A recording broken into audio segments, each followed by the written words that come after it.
Compared to his predecessors, Boris Johnson is almost an anti-football populist. But now the British Prime Minister wants to intervene with a Brexit agenda in mind. But what is his plan? A year ago, Johnson helped thwart the controversial Super League. Now the British Prime Minister has gotten involved in football again. You might have seen my first video about this. His government wants to create a regulator outside the Premier League structures to oversee the suitability and integrity of club owners and give fans more say in the development of their clubs. "We will act as quickly as we can," Johnson promised this week. Why, one might ask? Why now? Or why at all? Politically, no head of government can afford to ignore football. After all, fans are voters too, and many politicians present themselves as fans, often with embarrassing results. Former Labour Prime Minister Tony Blair once recounted how, as a boy, he sat at the Gallowgate end of Newcastle Stadium and watched the legendary Jackie Milburn play. However, there was no way to sit in the Gallowgate end at the time, nor could young Tony see the great Milburn play because he was only 4 at his farewell game and was living in Australia. Blair later tried to create the impression of a misunderstanding with the help of a local newspaper, but he could never quite shake the suspicion of hypocrisy. David Cameron, Johnson's predecessor, always trembled for Aston Villa, if only because his constituency was near Birmingham, until he surprisingly described himself as a West Ham fan.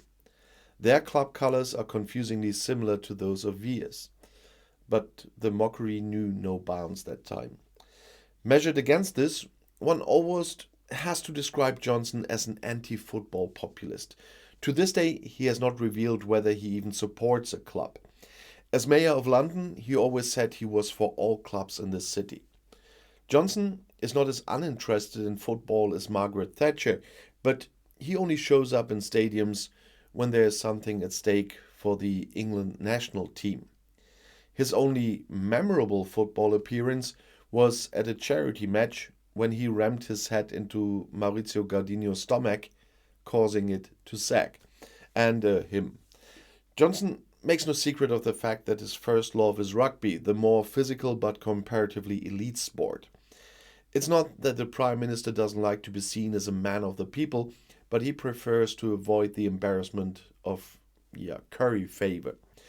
When asked the popular trick question about the price of a loaf of bread, he replied, "I can give you the price of a bottle of champagne." Well, yeah. Knowledgeable football fans like publicist David Goddard see Johnson's latest initiative less in the light of football than in that of politics.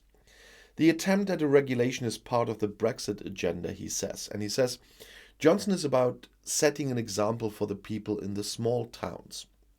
The Wild West goings on in the Premier League have led to distortions, the victims of which are often traditional, smaller clubs, explains Goodhart, who is a Chelsea supporter. It is no coincidence that Johnson garnished his initiative with a visit to Bury FC. The club, based near Manchester, was banned from the league due to financial problems until February, when it was taken over by the Bury fan group. It's about empowering the fans and giving us a better chance of salvaging historic clubs and preventing abuse of the system by people who aren't fit to own. That's what Johnson said in Bury. From the attempted coup called the Super League to the sale of Newcastle's to a Saudi investor and the collapse of Derby County, the upheavals in English football had accumulated over the past 12 months. According to the BBC, the drama surrounding Chelsea FC and their owner Roman Abramovich was one football crisis too many.